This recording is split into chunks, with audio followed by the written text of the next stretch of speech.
This is what happens. When one is angry. When one burns for someone who does not feel the same. I want someone who will burn for me. I want someone who is going to give it all up for me. God. That's the reason why I love historical romance. I mean, my favorite is the historical romance. I mean, do you hear the words? Do you hear the declarations? Oh, yeah.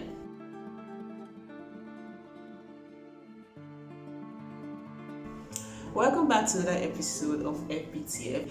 Last episode we talked about the different themes of the Coraline movie, a book adaptation, which was quite a lot because we're torn between what really went on in the Coraline animation and the book. Was it as a result of the self-absorbed Coraline as a character, or was it because of the negligence of her parents, or was it both? So that was quite an interesting topic for me. If you want to really watch that video, you should check my FBTF playlist, and the video will be linked in the card or in the description box below. On today's episode, we will talk about this series that have been on my mind to talk about. I mean, it has been on my mind since 2020 to talk about this series, but I have a thing for not talking about trending videos when they are supposed to be talked about. I'm always late to the party. But not to worry, someone told me that it's not such a bad thing to come late to a party. It just means that I get the party going. I am the one.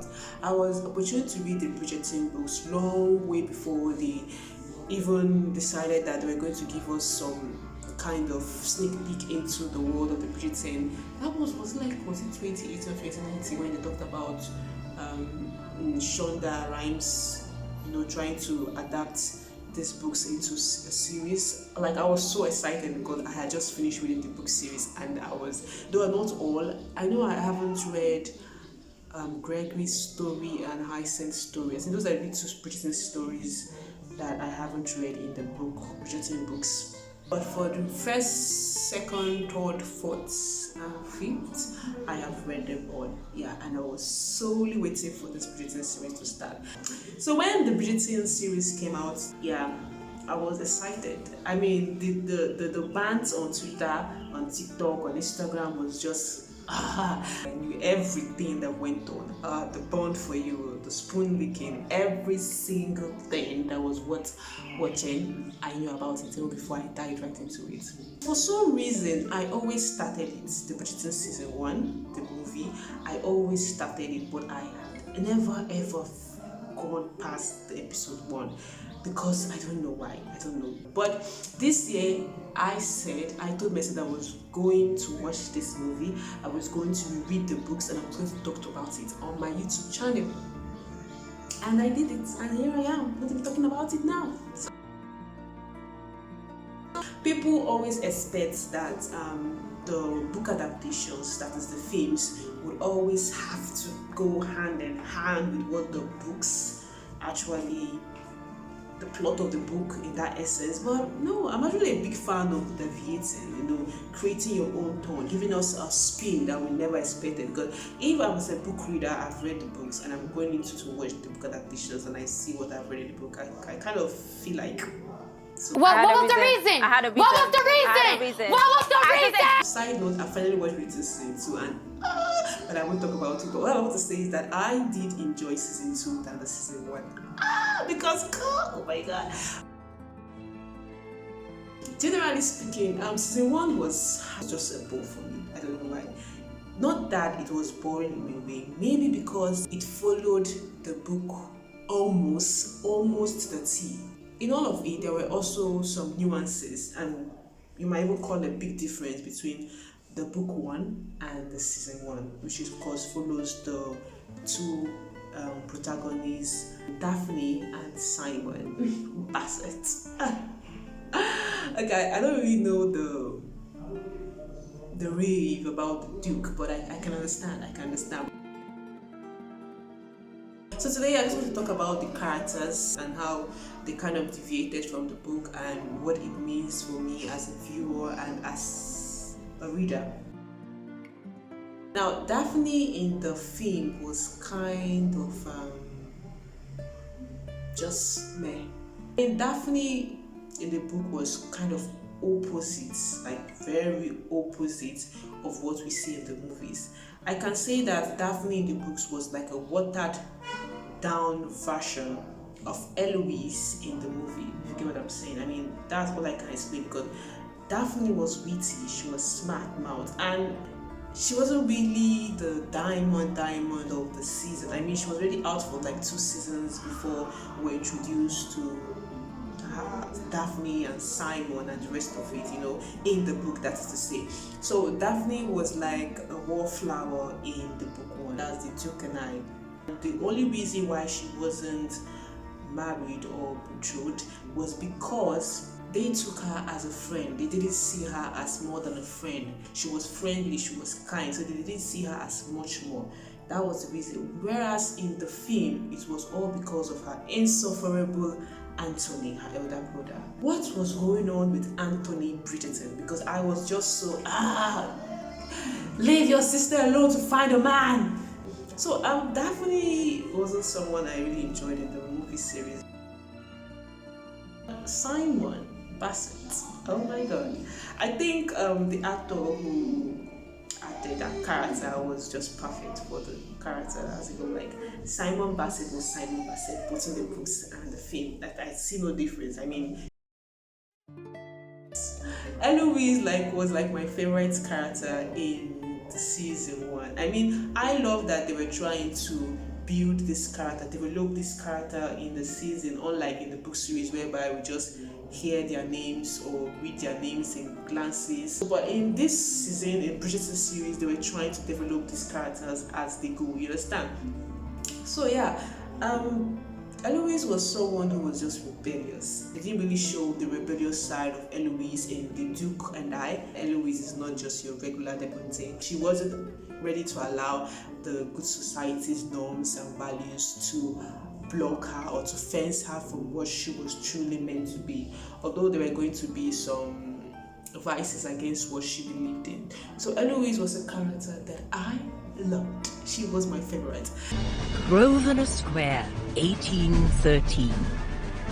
Dearest reader, Lady Whistledown was like an all-knowing and an ominous character in this book. Throughout the book series, you would always see her little writings, her little gossip sheets, all those, her little talks, her little bants about the society, the season, and the balls, and the Devonshires, and the Ricks. And I actually enjoyed the wittiness. I mean, the Bridgerton's books is just known for its wittiness and humor, and that was something I enjoyed. In the series, we hear this voice, and it was kind of how I would have pictured the Lady Whistledown voice echoing in my head, and that was exactly how it was in the series. So I really appreciated Lady Whistledown of the Bridgerton series season 1. So yeah.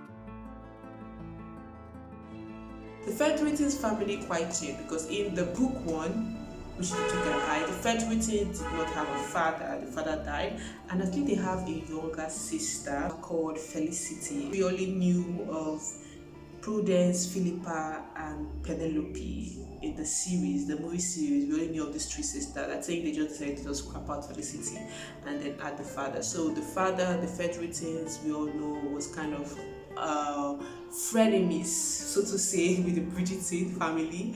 I mean, they mirrored each other in some kind of sense, if you know what I mean. So the Featheringtons were still the Featheringtons in the book and in the film, but I would always give my respect to Miss Lady Featherington, because she was just she was conniving, she was hacking plans. Prudence and Philippa were the same, I could imagine. I knew exactly how they were. Penelope. Penelope is a very interesting character for me. I have a different vibe with Penelope in the book and in the series. Penelope was this shy wallflower who was best friends with Eloise. So from time to time, even as the book series went on, from time to time, you could hear Penelope. How Penelope was not always in the right color of dresses, blah blah blah. Penelope was also one that we see in the Duke and I, so I never really knew who Penelope was until her own part in the book series. Yeah, and I knew who Penelope was, and she was not as I expected her to be in Penelope season 1. Now, Penelope, I think I could understand Penelope as someone who is still young, for someone who is shy, who is insipid, who is a wallflower in this kind of society. I think she knows her power as Lady Whistledown, and her power as Lady Whistledown was something that could mar and make. Now, Penelope, her decisions in the season 1, like I've watched the season 2, so I could tell you, I'm going in with what I've known more from season 2 of Penelope, which I will go more into when it's time for us to talk about season 2, because we never knew who Lady Whistledown was to the very ending. There were some decisions and choices that Lady Whistledown made concerning some of the controversies that happened in the season 1 of the Bridgerton that I wasn't really so proud of, and none of us were really proud of, so to say. So understanding that Lady Whistledown was Penelope at the end of the day, that made us, that made me take a little, why would you do that to Marina Thompson? Why? Marina Thompson is someone we don't really know about. She's just a side character, and we meet her in like book 5, I think, yes, of the Bridgerton book series. Now, coming over to the Bridgerton season 1 is a whole different ballgame. Marina Thompson is a cousin of the Featheringtons, and she was sent by her father to come live with the Featheringtons for the new season that she was reintroduced to the throne. You know what I'm saying? So yeah, so she was like this beauty and blah blah blah, but for some reason she got pregnant out of wedlock because she fell in love with a brother of Sir Philip, which was sent to the war, and he died. So Marina Thompson had to do what she had to do to protect herself. Now, the tone and society are not so kind to women. I mean, even now, I mean, the Jackie is just at the top there. It's a system that needs to be taken down brick by brick, and it's a whole lot of process. Taking it back to the 1800s, now that's a different ballgame. So she had to do what she had to do to protect herself and to protect her unborn child or unborn children, as the story goes. So yeah, I could understand Marina Thompson, I could understand Penelope, and I could understand Lady Featherington, because the way the society norms and values and whatever it is, if there is a stain on one hand, surely it's going to stain every other hand. That I could understand Lady Featherington trying to look for all means to make sure she married off Marina Thompson before she started showing. And there was actually a broader friendship between Penelope and Marina Thompson. I mean, Penelope was like the middleman, helping her with matters because she was locked in after they found that she was pregnant. At the end of the day, we found out that Lady Featherington and her lady maid forged his letter and claimed that he was not interested in pregnancy, so which pushed Marina Thompson forward in looking for a match for her that will protect her and her baby. And Collins fell prey to that. Collins is another character that I didn't really feel. I mean, my favorite brothers in the book series was always Collins. Always Collins. But in this movie series, I think my favorite brother will be Benedict. I just love his vibe. I mean, I enjoyed him even in season 1, but season 2, I just love Benedict. And I can't wait to see his own story, which is season 3. It's going to be, trust me, he is going to be, because his character is just, And I was thinking that was what Collins was going to be. I expected Collins to be more of what Benedict is in the movie series. You know what I'm saying? Now that the Lady Whistledown was Penelope, her decision in trying to rat out Marina Thompson, even at the expense of her family, was wow, girl. And Marina Thompson was supposedly supposed to be her friend. You know, they created a bond between the two of them. So, but I could understand. I mean, she was someone who loved Collins. At that point, she was thinking about protecting Collins from the deception of Lady Featherington and Marina Thompson. So I could understand Penelope. But, I mean, I don't think Penelope in the books was going to be as vicious as Penelope in the movie series. I don't think Penelope in the books was going to use her power as Lady Whistledown to destroy the people that she loved. In that sense, I think Penelope can be vengeful in the movie series when tried for the pawn. You could mess with her as Penelope, but you couldn't mess with her as Lady Whistledown. And that was something I really envied. but at the expense of her friends and family. Oh my god, Lady Whistledown, aka Penelope, girl, why? Like, why did you do that? I almost ended this video.